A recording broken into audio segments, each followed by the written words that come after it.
చెప్పమ్మా.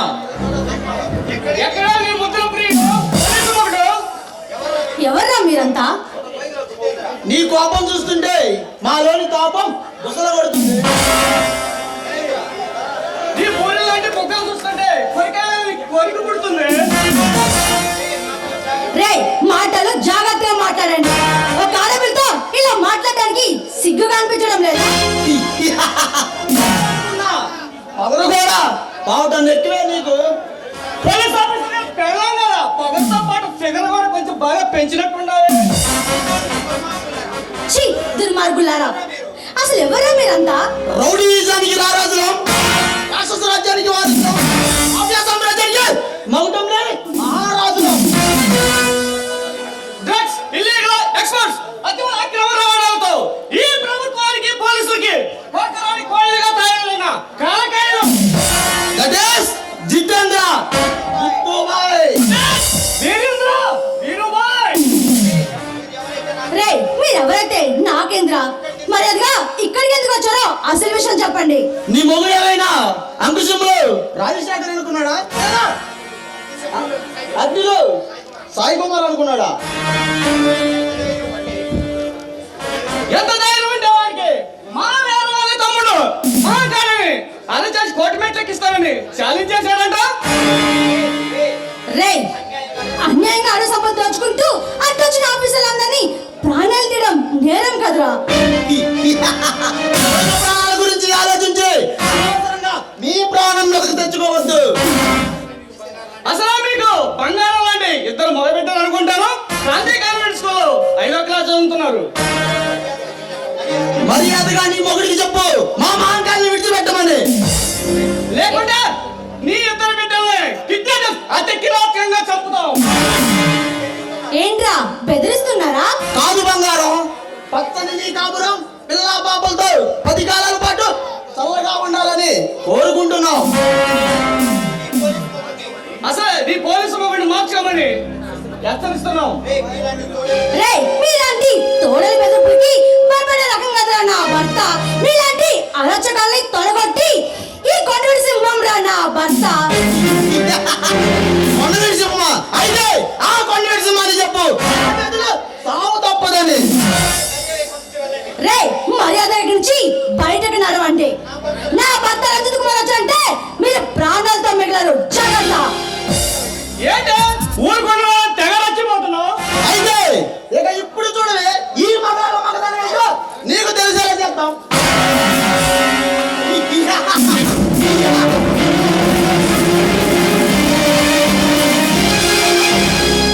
వద్దు ప్లీజ్, మీకు దండం పెడతాను, నా దగ్గరికి రావద్దు.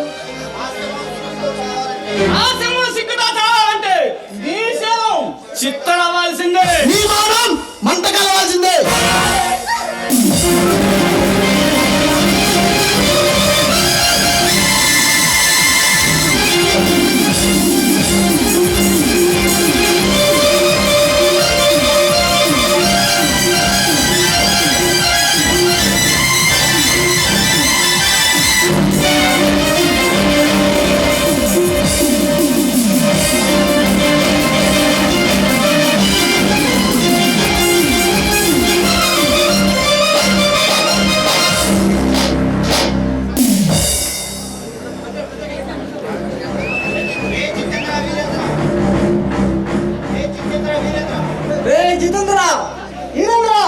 ఎంత ధైర్యంగా నా ఇంటికి వచ్చి నా భార్య మీద చేయాల్సి అంత దమ్ముందంటారా మీకు?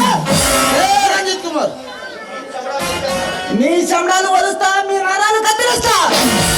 రంజిత్ కుమార్, మేము వచ్చింది నీకోసమేరా, కానీ నీ పిల్లం అందాన్ని చూసి ఆగలేక అనుభవించాలని ఆశపడ్డాం. అంతలో అనుభవం చేపట్టబడ్డావు, లేకుంటే దీని అందాన్ని అనుభవించి ఎంజాయ్ చేసేవాడు. ఒక నిమిషం నా ముందు కనబడితే అర నిమిషం ఆలోచించకుండా ఇద్దరిని ఆటోగా నరికేస్తా. రంజిత్ కుమార్, ఆవేశపడకు. ఆవేశం నీ ఆరోగ్యానికి అంత మంచిది కాదు. మర్యాదగా నేను చెప్పింది వింటే నువ్వు జీవితాంతం మహారాజులా బతుకుతావు. మా చేతుల్లో ఘోరంగా సస్తావు. ఆలోచించు, ఆప్షన్ నీకే వదిలేస్తున్నాం. మర్యాద ఇక్కడి నుంచి వెళ్ళండి, లేదా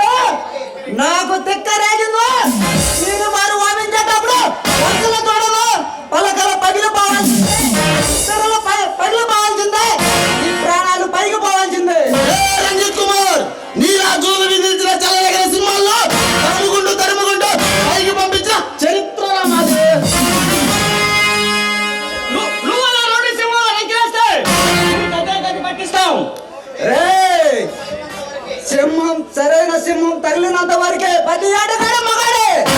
నాలాంటి దమ్మున్న సింహం తగిలితే ఇలాంటి బుసలు కొట్టే బుద్ధ బావులు ఊళ్ళో అవ్వాల్సిందే. వేటయ్యాలని చూస్తే వేటకు పోవాల్సిందే. ఏ రంజిత్ కుమార్, మర్యాదగా మా మాంకాన్ని విడిచిపెట్టు.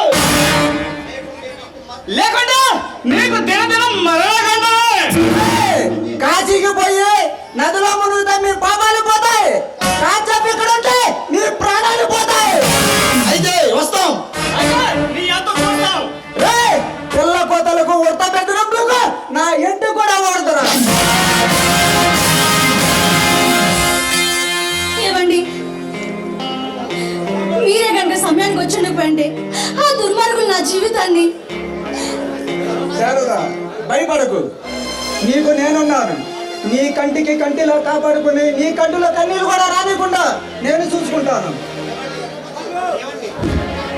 ఏమండి, మీకు ఒక మాట చెప్పమంటారా? శారదా, నీ మాటకి నేను ఏ రోజు కాదనలేదు. అదేంటో నిర్భయంగా చెప్పు. ఏమండి, ఆ రాక్షసులతో మనకెందుకండి? మనం మనం చాలా జాగ్రత్తగా ఉండాలండి. శారదా, ఈ సమాజంలో పెరిగిపోతున్న ఈ దుష్ట శక్తులు ఎక్కువగా ఉంటున్నాయి. వాటిని చూసి మనం పోరాడాలి కానీ వాటిని చూసి మనం భయపడకూడదు. అది కాదండి, అది కాదు నా ఉద్దేశం అండి. మీకు ఏదైనా జరిగితే నేను తట్టుకోలేనండి, తట్టుకోలేను. శారదా, శారదా, ఈ కొండ వీటి ప్రాంతాన్ని హస్తగతం చేసుకుని ప్రభుత్వం కళ్ళు కప్పి అక్రమంగా స్మగ్లింగ్ చేస్తున్న ఆ దుర్మార్గుల్ని వదిలిపెట్టి నా వృత్తికి అన్యాయం చేయమంటావా? దేశానికి ద్రోహం చేయమంటావా? చెప్పు శారదా, చెప్పు. ఏమండి, అందుకని మీ ప్రాణాలు పరంగా పెట్టి పోరాడతానంటారా?